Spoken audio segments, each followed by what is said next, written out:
Hello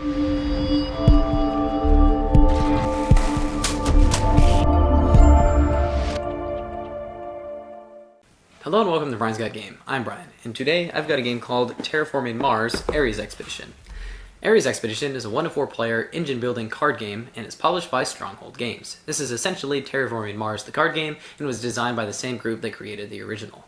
Ares Expedition plays very similarly to Terraforming Mars, only there are a few differences to streamline gameplay and significantly speed up the game. One difference is that phases are secretly selected by players and are revealed and resolved simultaneously. As a result, not all phases will be resolved each round. The end goal is still the same, and once the oxygen level, the temperature, and the oceans are all maxed, the game ends. So let's check it out, and I'll show you how to get a phase bonus, how to develop projects, and how to track your TR in Terraforming Mars Ares Expedition. To set up, place the game board in the center of the table and give each player their big player card. Then give each player all of the cubes in their color.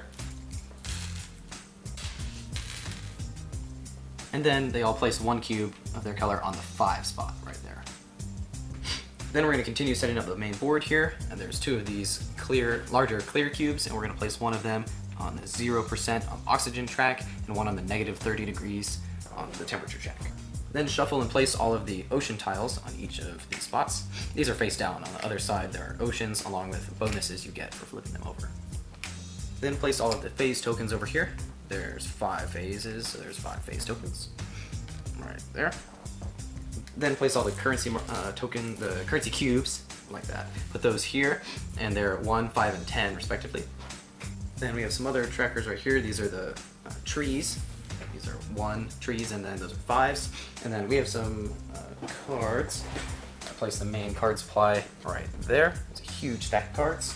And then each player gets their phase cards, 1 through 5. And then they have colors on the back. So this is the yellow players, red, and then I also have blue. So red, yellow, blue.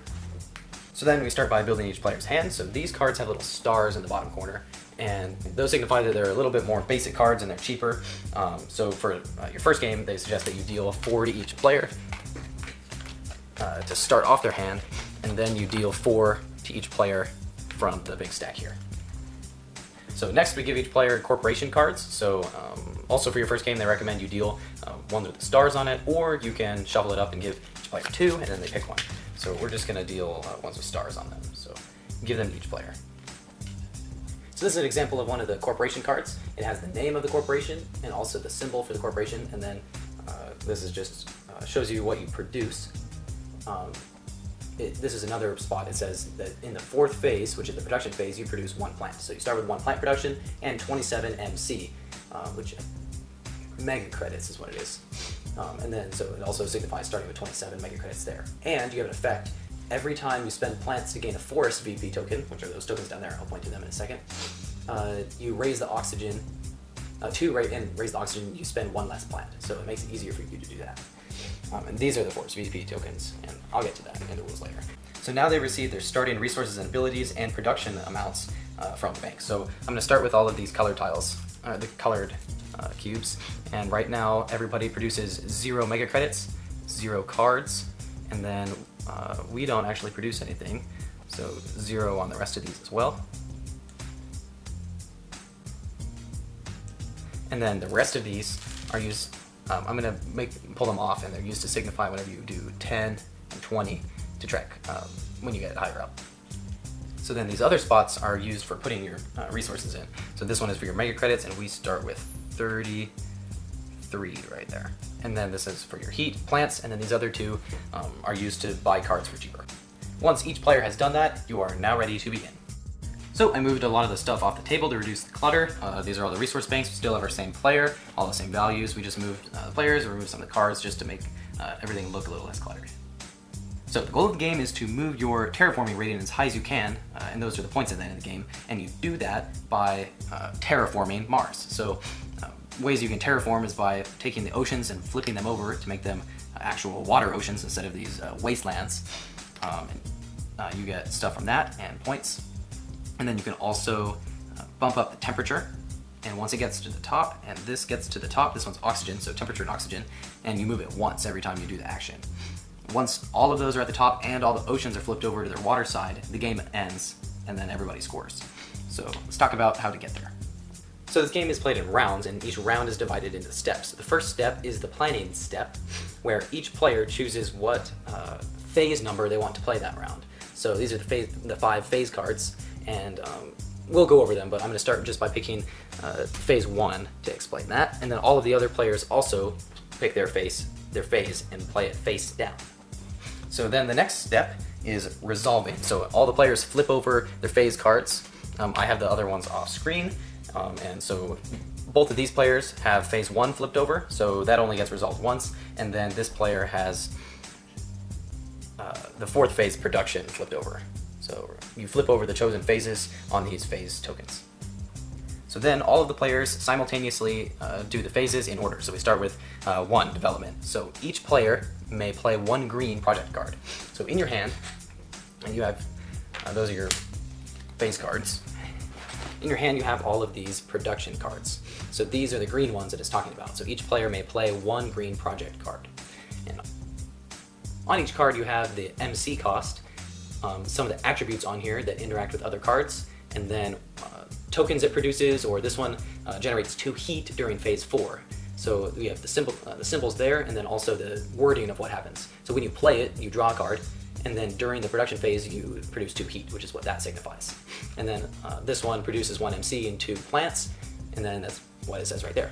And then there's a bunch of those. So every player gets to pick one of these and play it, and they have to pay the cost. So this player played this phase card, so they get the bonus. They get to pay 3 MC less for the card they play. So we're going to play this one, Industrial Farming. So during the production phase, this produces 1 MC and 2 plants. So you can signify that over here. So we produce 1 MC, so every time we produce 1 MC and 2 plants. So you move that over. And that cost 19 minus 3 because we pay 3 less. So we're costs 16, so these are 10 each. Remove that and get 4 back. Then all the other players pick 1 card and pay the cost. Unless they don't want to, then they just don't. Then the next one that we resolve is the production phase. So in production, you go through and produce all of your resources. So first is your MC. And everybody produces 5 MC because they're on you get MC equal to your TR. So we get 5 plus however high you are on here. So plus 1 is 6. So we generate 6 right here. So I'm going to take 4 of these out, 10 back. Then these are cards. So if that was there, you draw a card. And then heat and plants both go the same way. We have 2, so you take 2 and put those there. And then you can interact with those later. And then these don't actually produce anything. Those reduce costs for cards. So this player got to do the production phase, but this player who actually played the production card gets to resolve the production just like normal, but they also get 4 credits as their bonus for playing the card. So then you have the last step, which is basically you discard back down to 10 cards, and we're nowhere close to that. We got 7, so we're good. And then you flip these back over and start the next round. So now you set the card you played last time off to the side, and then you have to pick from the remaining 4 cards. The next time this happens, in your end step, you pick this one up, so you still have 4 cards to pick from. So let's go through all of the other phases. This one is the second phase, construction, and each player may play 1 blue or 1 red card. So in our hand, these are the blue and red cards, and generally the blue cards are just more powerful and help do extra actions and things like that, and then the red cards are usually one-time effects that are very expensive but do a lot of terraforming. So this one is Terraforming Ganymede, and then there's also some other red cards in there that bring in an asteroid and make oceans and such. So, and those are just more expensive. And then the bonus for that one is you get to either draw an extra card, or you can play an additional blue or red. So the next phase is the action phase. Each player activates any action effects and their standard actions. And then the bonus is they may activate one of the non-standard actions an additional time. So these are the standard actions signified on the bottom. You can spend 20 MC to make a tree. You can spend 14 MC to increase the temperature up 1, and then, or they can spend 8 plants to make a tree, 8 heat to make the temperature go up, or 15 MC to flip an ocean. And if you do any of those, your terraforming rating goes up 1, thus increasing your income in later production phases. And the non-standard actions are generally on the blue cards. This one has one. So all of the cards show what phase they resolve in. So that one's 4, this one's 3. 3 is the action phase. So this one is points for each forest you have, but the action. So whenever you resolve this action, you can add 1 microbe. So it's just saying you can put 1 cube on there to a different card to add an animal to a different card.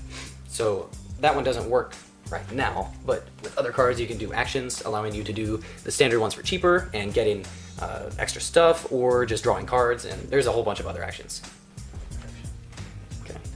We already went over production, but you go through and gain all of your resources from all of your different spots, and then if you played it, you get 4 MC.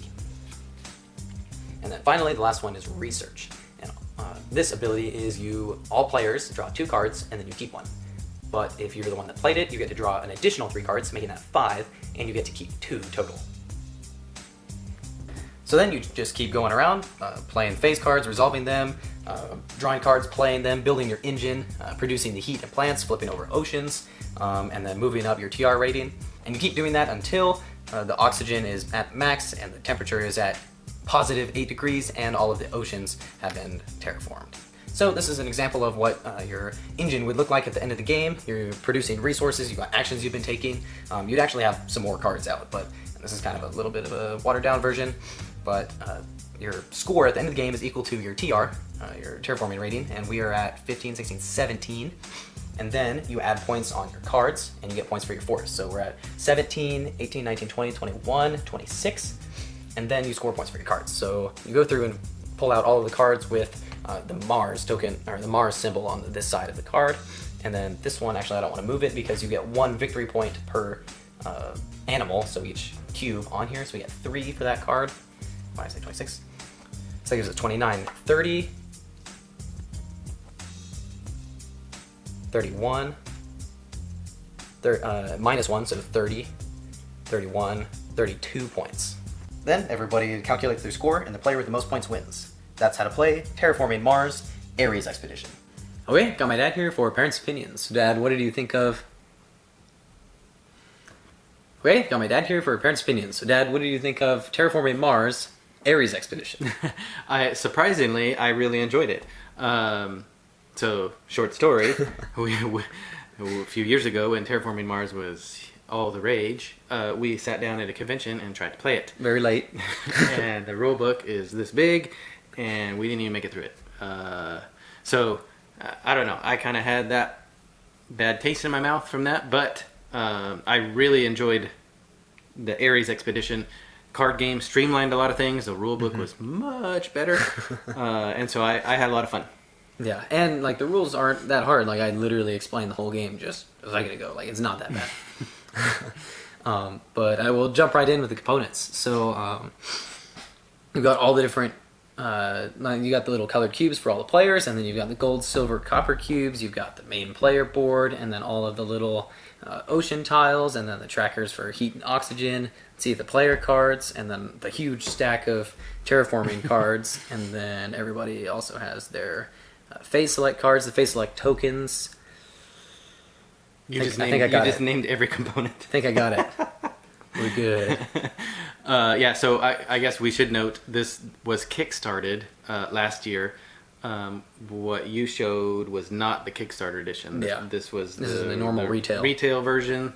And so, yeah, this copy doesn't have a lot of those stretch goals, kind of nice to haves type things that was in the Kickstarter edition. Yeah, like one of the things that would have been a lot better is we just have the basic player cards, but they had cardboard ones with little slots, so then the little cubes didn't go everywhere. Yeah, if you accidentally bump something, which I did once. You have no idea what you're producing, and you knocked what's plants, what's money. You knocked all the terraforming or the TR rating cubes off once. Yep. I think that's how you beat me, but... Nope. Anyway, I beat you by at least 10. The third time we played. Moving along. I beat him every time we played. You're not very good at terraforming Mars. No, that's true. I like to stay firmly on Earth. And engine building is not really my thing, but I like engine building games, and I actually haven't played very many of them because he doesn't like to play them. So I had a lot of fun playing this one, and I made sure that every time I played, I tried a different doing a different thing, and it was cool to see like all the different ways that you could score points. Anyway, we'll go in with the artwork, and it's cool because there's a huge stack of cards, and every single card has different artwork on it. Yeah, that's a lot of art. That's a lot of work. Like there's a stack of cards like this tall. I didn't look to see who the artist was, or if maybe they use multiple artists. Sometimes they do that in these card games, just because the sheer amount of artwork that needs to be done to it. But yeah, they did a good job. I mean, it all kind of flows into the Terraforming Mars theme, and right? it's like all the same artwork as in the first game. Like it's all the same theme, and you're still on Mars. Like, yeah, I mean, you'd hope so. But and then art in the box, art on the main player, art on the the main board and the oceans and all the other little stuff like that. Next is strategy. So it's a strategy game. Yeah, there's a lot of strategy in this one. Yeah, I really like the corporations because they kind of started you off and kind of set you on the path that you're going to do, and then you get to choose at the beginning when you're playing the advanced version. So I know one of the times that you played, you kind of went heavy on the plants, and then try to rack up a bunch of points that way. Yeah, because I was like the eco line, yeah. And then the next time I played, I had crazy tons of heat. Yeah, yeah. And that one was kind of cool because I could use heat as mega credits too. So like every time. Yeah, that was crazy. Every time I did, I did my action phase, I could just go nuts. Yeah. Yeah, that was crazy. The first time I played was I had the interplanetary cinematics or whatever it's called. So I started with absolutely nothing. I had one steel production, I think, and then I started with a crap ton of money. So I was able to just buy a whole bunch of stuff and get started there. And then the next time I played, I think the last time, the one you were talking about, was I still started with some more money, but I also produced plants, and I went heavy on plants that last game. And then just gathered cards that scored points too. Yeah, and so this one again, I think greatly benefits. The more you know the cards, the better. You do a really good job of getting the cards. I don't know why I never get cards. And then you build in the construction phase. In phase 2, you build more cards and then get more cards and then build more cards, and it was like I never saw any cards. But you need to play phase 5 some more. I don't know. I just like the 2 phases of development and production. Maybe they could make a micro game. Terraforming Mars, the 18 card. Or like what are the Mars has moons, Phobos and Deimos. Terraforming Phobos. There you go. Just stick me on one of those. There we go. Terraforming Mars, the micro game. And so I was reading, they do have a little card in there that says, because we haven't played the base game or the mini expansions that they have, there was a little card in there that said what's the same and then what's different. So I thought that was really helpful if you've played it before. Yeah, it wasn't a whole lot of help for us, but yeah, for us it was it was all kind of new. But I always knew, Terraforming Mars had the reputation of being a long slog. Like you were gonna, strap in and bring some snacks because you're gonna be there for several hours. Bring some snacks. And so I really liked this one, how you select your phase ahead of time. And that was cool because you didn't have to sit through everybody's turn doing every single phase. Like that's how the base game is. And I was like, whoa. Like that. And this one was cool because everybody got to pick something, and then you get a bonus for the one you picked, but you also get to do everybody else's, and that kind of made it like a guessing game, but also just like doing whatever benefits you the most. Yeah, and that's really what you should do. But I mean, you can kind of look at what other people are going to do, like they have no money, so they're going to need to do production. I did that a lot. And you can see the one card that they played the time before. Yeah, I like that so you too. can kind of spot that. Because that was different in this version, was that you play one and then it gets moved to the side and you can't play that one again until the next time. You always have one card removed. Yeah, I thought that was really kind of cool. And then the cards, the cards just kind of all play off each other, and there's those little, the tags or whatever they are on the side, and then knowing which cards work better with other ones and what to do early in the game versus what to do late in the game. And so there's just a lot going on in this one. You could keep playing it and kind of hone in and refine, your strategy. There's a lot of play value in that box. And then easy for kids. I mean, it's a strategy engine building game, so maybe not. I mean, it's not easy for me. there's reading and a little bit of crazy symbology, but not like symbols on the cards. There is a lot of text. But like it's not. What does it even say in the box? 14. 14 and up, and I'd agree with that. That's about right. And then the time on here is about an hour, and we found that to be right for 2 players at least. That an hour and an hour and a half or so was about the time it took us to play. Yeah, we did play with 3. We didn't end up playing with 4. But yeah, I mean the whole point of this one was to kind of streamline it and get it down so that it wasn't a crazy epic game. Yeah, right. But yeah, overall, I had a lot of fun playing this game. I got to explore engine building a little bit, and got to... Because other games are like micro engine builders, and you build it and then the game ends, and you don't actually get to use it. This, you get to use your engine. It's like, cool. Yep, I agree. Yeah. Obviously, I mean, if you like the Terraforming Mars line of games, definitely check this one out. You're going to want this one. In my opinion, I haven't played the other one, but I feel like you would get the same experience just in a much shorter time. Yeah, and even like this is way easier to get into than reading the novel it takes to play the original game. And if you want to play that, like you can get started in this one, kind of understand how the game works, and then shift over and play the full game. Yeah, I bet if I go back and reread the normal rulebook, it'll probably make a lot more sense.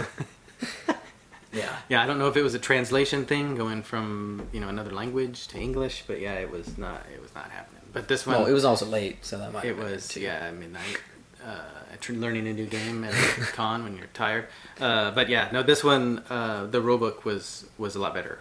Good job on the rulebook. Yeah. So Terraforming Mars Ares Expedition by Stronghold.